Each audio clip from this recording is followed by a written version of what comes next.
Welcome to Nonprofit Expert, presented by Donor Perfect.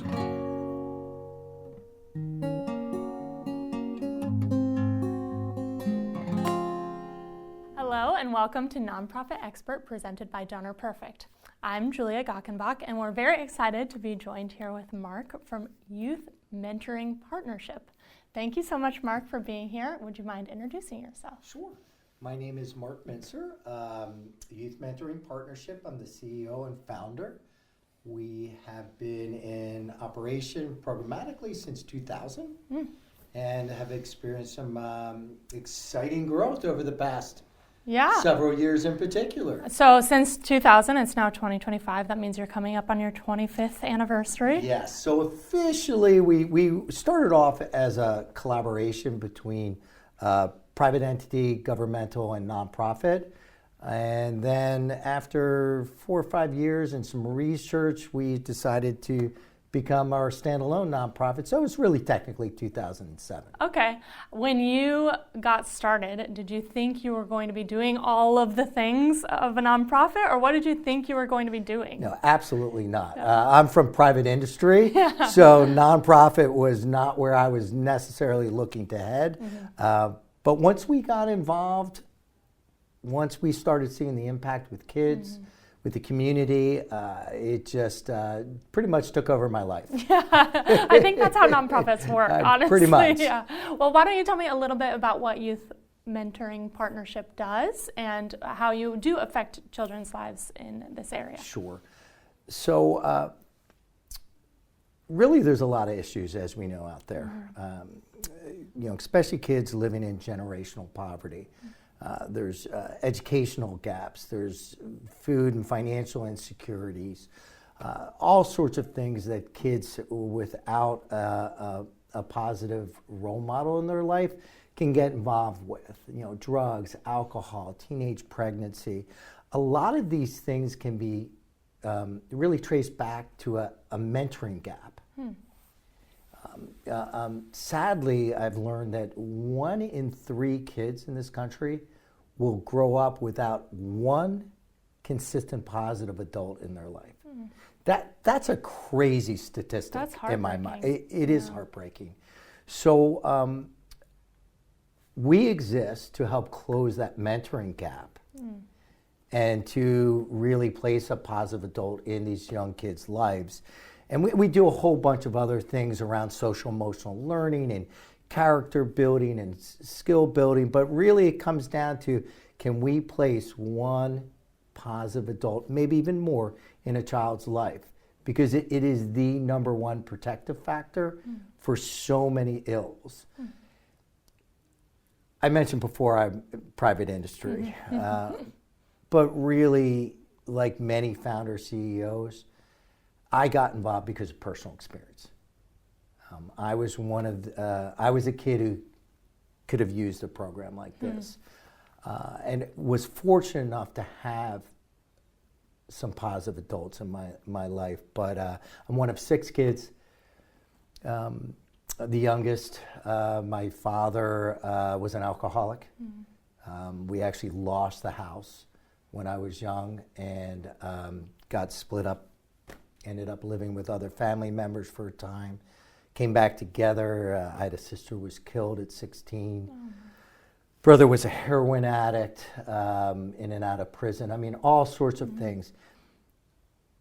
But I had a couple teachers and coaches who steered me in some directions. We didn't call them mentors, but that's what they were. And I any success I have in life, I owe to those men in particular. Wow. My family, my business, my marriage. I have their pictures hanging on my wall. I look at them every day and thank them. And so that's the driving force behind this. So we're out to put consistent positive adults in kids' lives because somebody did that for me. Yeah, you've seen the impact. Oh, yeah. I'm the first in my family to go to college. Wow. I was on my own financially 17, but not that that's special. It's just, I did what I had to do, and I was fortunate to have people around me. And so many of the kids that we see that we're working with, again, they're fully capable. They have the drive. They have all sorts of talent. They just need somebody in their corner. Right. Just somebody. And you all are offering many options. I mean, we were at a school today and we saw 7 coaches in the room. Why don't you tell me a little bit about what it might look like for a student to interact with your program? What might a day with YMP look like? So we use fitness and sports as our connector, if you will. It's just it's a really positive way to connect with kids, especially if they're into sports. Fitness, as we know, is just if you've got anxiety or depression or different issues, movement helps in so many different ways. So that's the way we connect with kids. But we do it in many different ways. We start off at a very base level where fitness and sports camps. In the summer, it's just an informal way to get to know kids because we're a year-round program. And then the next level, we work 6th through 12th grade with kids, and we insert trauma-informed, professionally trained mentors, many who are from the communities we serve, into physical education classes. And we work alongside the natural mentor, the teacher, and we bring a curriculum in, and it's just a way to, you go from maybe 25 kids in a class, one teacher, all of a sudden you may have 3 to 5 coaches in a class. Now you can really start to connect with a child. And we have our 3G curriculum that we've talked about, which is really goal setting and planning skills, the development of grit and resilience, and the practice of gratitude. All 3 of those things are evidence-based ways to connect, to develop, and to be successful in life. We know successful people, they've got goals, they got a plan. They got a plan A, B, and C, right? Because that's life. Grit and resilience, can you pick yourself up? Yeah, and again, like you said, it's an important thing to teach now so that they have it later in life for their marriages, for their friendships, for their job, all of those things. Absolutely. And many of these kids are maybe gritty in certain ways in life and resilient in certain ways just because life dictates that for them. But can we make that transference into other aspects of their life? As we said, school, work, relationships. And we know we can. We've had a lot of research done on our programming. Pennsylvania Commission on Crime and Delinquency, University of Pennsylvania, Temple Sports Industry and Research Center. So again, I mentioned I'm from private industry originally, so I'm looking for ROI, baby. Like if you're going to donate money, and we're going to put time and energy, are we getting the return you're looking for? And the answer is a resounding yes. That's amazing. So it's really inspiring the work that our coaches do on the front line. Again, not just then from the phys ed standpoint, but we also coach 25 sports. Wow. And it's not really do we care if you can throw a lacrosse ball, quite frankly, or shoot a basketball. But we're providing safe havens for many of our kids. Those couple hours after school where, they can either, be victimized or perpetrate something. This is a great time. You develop, coaches are more influential academically than teachers in the teen years and behaviorally than parents. They have enormous influence if they use it. Right. Well, and you shared a little bit about your story and how mentorship really affected you. Do you have any students that have gone through your program recently that you have a story for, or that you see a big life change for them? Yeah. No, absolutely. I personally still mentor a couple of our kids after they graduate high school, and one of them, he's just one of my heroes, frankly. He's an unbelievable story. He's actually shared it publicly, so I feel comfortable sharing it. But young man who very early on in life was placed in foster care.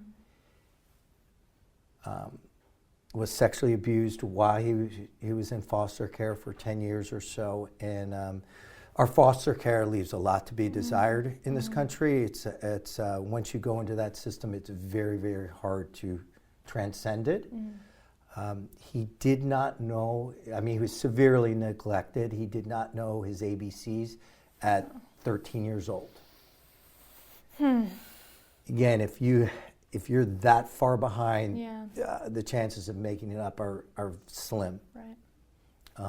He, proud to say, got involved with our programming, some other programming. It was certainly not just us. By the time he graduated high school, he had 4 college acceptance letters. Wow. And an opportunity to play lacrosse. That's amazing. The story doesn't stop there because we thought, wow, great job. He did it. Yeah, yeah. He's our success story. Yeah. We started following him a little bit after, and not methodically, it was by chance, because our programming ends at 12th grade. We found out shortly into his fall semester that because of some family issues, because of some lack of knowledge, he was actually going to school, but he was homeless. He was living in his car. And he had no additional support to help him navigate. So, but he wasn't going to give up. Yeah, because he had grit, right? He had grit and focus, but that's unacceptable. Right. So we were able to get him in emergency housing. We've since been working with him. I'm really happy to say that through some planning, we now know that all 4 years he has a place to live. Wow. He's got his tuition taken care of. Last semester, pulled a 3.75. Wow. Yeah. Good for him. He- Well, and amazing. all the things that you just talked about, it's very interesting how connected what you all are doing is with so many other social issues. You could say, yeah, we go to schools and we help students with fitness, but you talked about foster care, homelessness, getting kids' grades up. Like, there are so many other issues that connect to what you all are doing. I bet that is so heavy, but also such an amazing calling for you. It can be devastating sometimes. And it can be the most exhilarating, best thing that ever happens to you. It is, it's both. It's both. And I think anybody who's out in the field has experienced some of these things. And sometimes you're so close. You feel like we had a young man who just everything was on the right track and really doing well. And he found out his sister was being physically abused and by a boyfriend. And he went to confront the boyfriend, and he brought a gun. And he killed him. And he was our guy who we knew was going to succeed. And it's actually, I mean, that is devastating. But both the short stories I just shared, we're now using those. Yeah. Yeah, we're using them because we need to do more. We thought we could just mentor kids up to 12th grade, get them into college, get them into trade school, and go, great job, now you're set. What we're realizing is that we've got to connect them with individual mentors to help them navigate. And mentors who have the social capital, who have the network, who have the experience to help guide them and smooth their path. Because they often are one little thing, away from it falling apart. Young man who I said who was confronted the boyfriend, there's just something that tells me deep down, if we had had a mentor connected with him,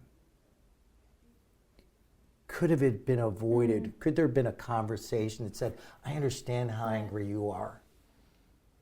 There's a different way. And could that conversation change how many lives? Right. So we're committed at Youth Mentoring Partnership. We call it the continuum. We are going to, might be a smaller percentage of kids, but we are going to provide them with a mentor in their life until they get a good paying, stable job, because that's what breaks generational poverty. And it solves a lot of issues. Not all the issues, but a lot of issues. Yeah. Well, and honestly, his story is not over. There's still time for him to be thinking that I've got grit, like I have goals, and he still has an opportunity to kind of have the things that you all taught him. Absolutely. In his life, and that's really I love amazing. the positivity. Yeah. Right? We got to keep it Yeah. positive. And We got to find the hope. Yeah, and I mean, it's clear the impact that you all are having on communities and on schools. Also, you have had a huge growth in your fundraising and in your programs.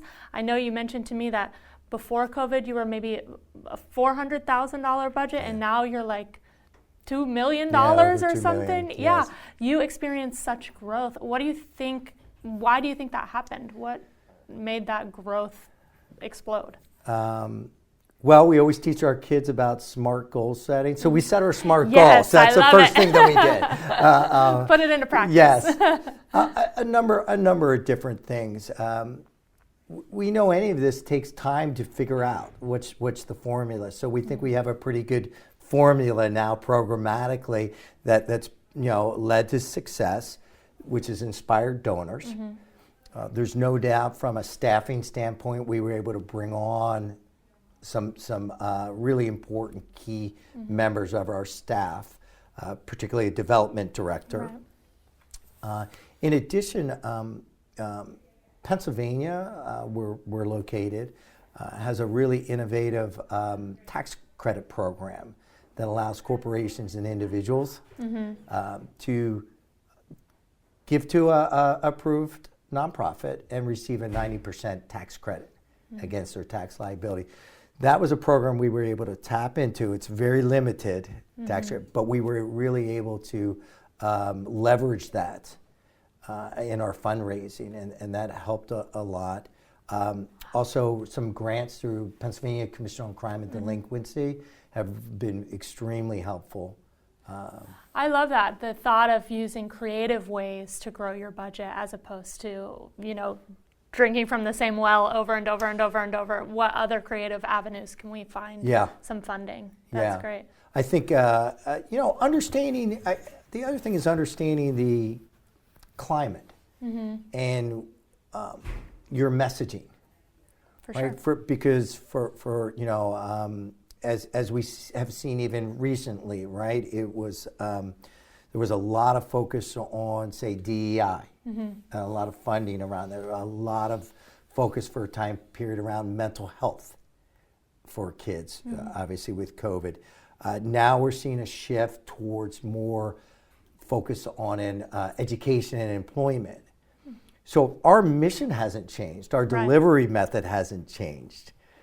It's really our messaging around how we affect those various things. So I think that's something we've been aware of. A lot of nonprofits, and we made the mistake, put a ton of time and energy into special events. They can eat up so much of your staff resources. Tell me about it. I have spent many hours you feel doing it. Yeah, that. you're feeling me on that one, right? And where really, what's the ROI at the end of the day if you start subtracting all of that? So I think, one of the things that I recommend to newer nonprofits, or nonprofits in general, if we're talking with other CEOs or executive directors, really think very clearly what it is you want out of a special event.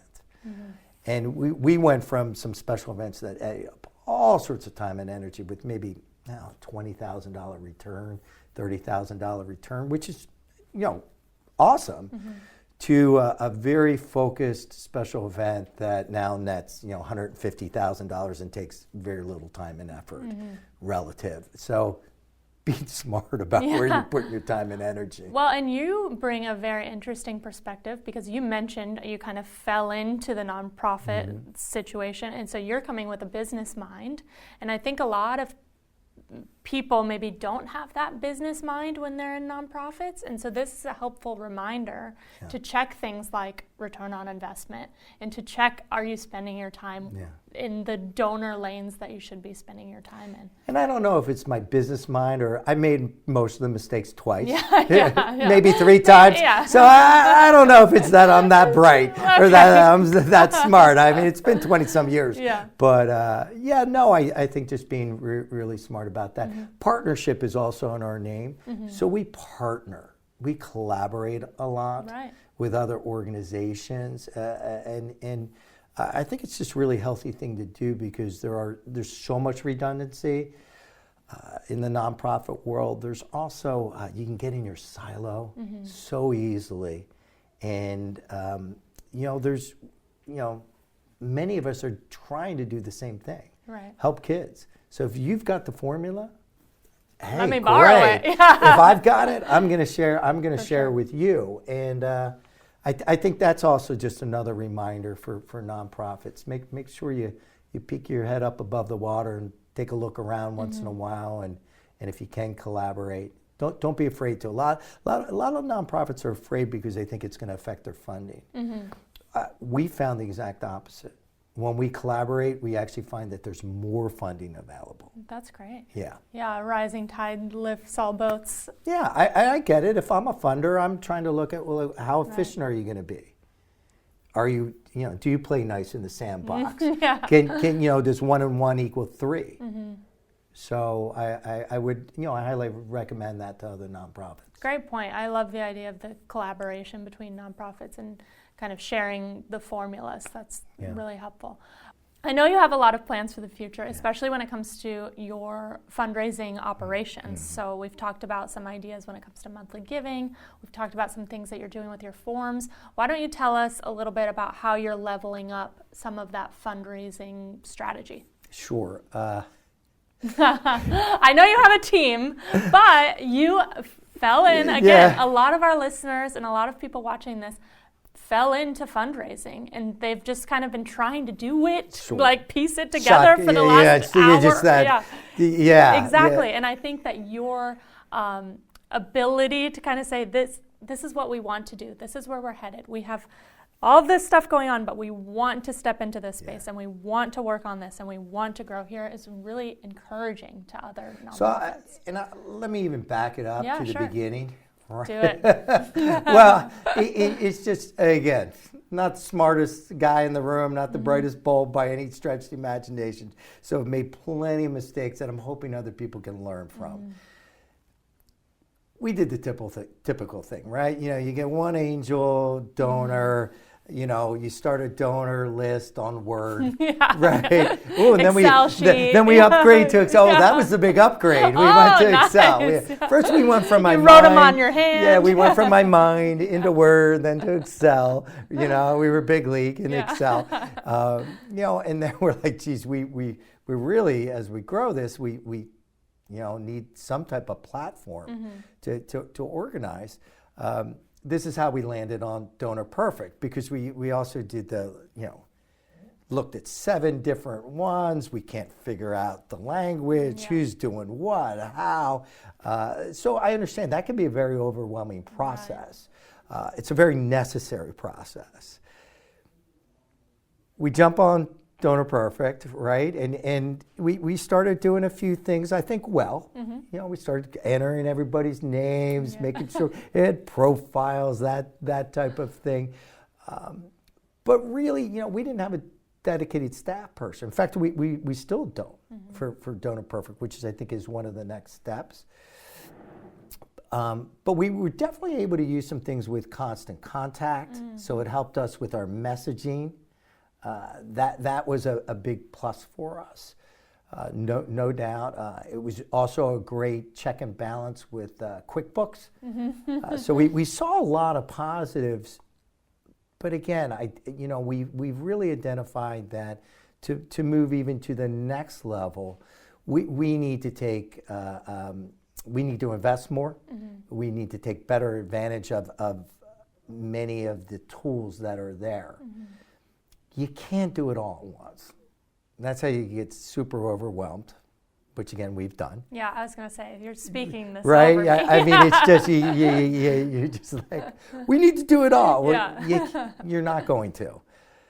What we are looking at, again, with some of the help of the Donor Perfect staff, we just did something. We do have a special event, which a raffle is part of it. So we have a form online.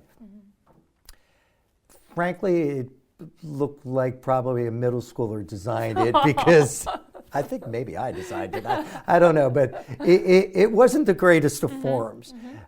With the help of the Donor Perfect staff, and I mean maybe a 45-minute tutorial and then half an hour investment of our time, it's a form I'm really proud of. That's great. I feel like we can put this out in front of our high-level donors and look like a professional organization. It's got pictures, drop-down menus, everything that you would hope for.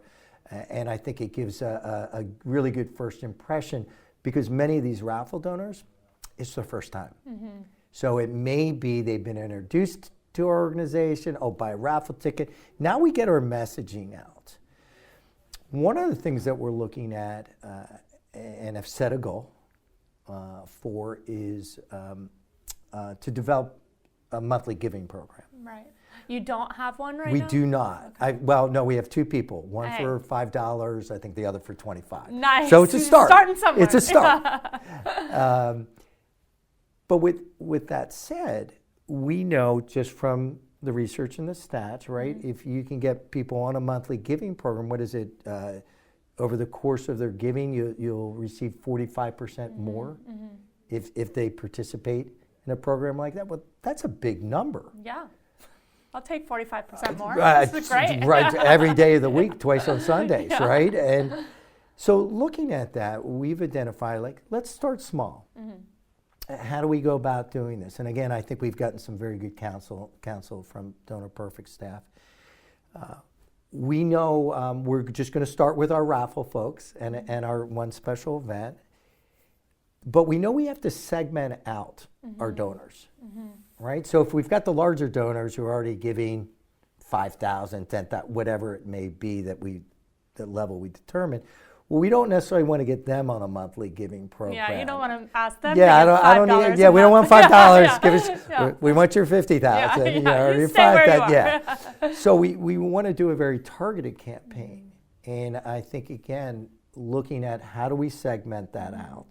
We're learning that through our reports, and then what does a campaign look like for those folks? So we're looking at, hey, can we get 30 people on our monthly giving program? That's where we're starting. Our special event is in April. So by September, hopefully even earlier than that, can we get 30 people? And if we can, then how do we message and steward those folks? So that's a very specific goal that we have set. Yeah. And you're starting somewhere. I mean, I think back to, you talked about this form that you updated. That was step 1. Step 2, you're going to work on these 30 monthly givers. Step 3, there are so many more possibilities because you have these foundations, which is really important and useful. It's just what we tell our kids too, right? Set a specific goal. It should be measurable. You need a timeline with it. Do you have a plan? Can you adjust with that plan? Do you have a mentor?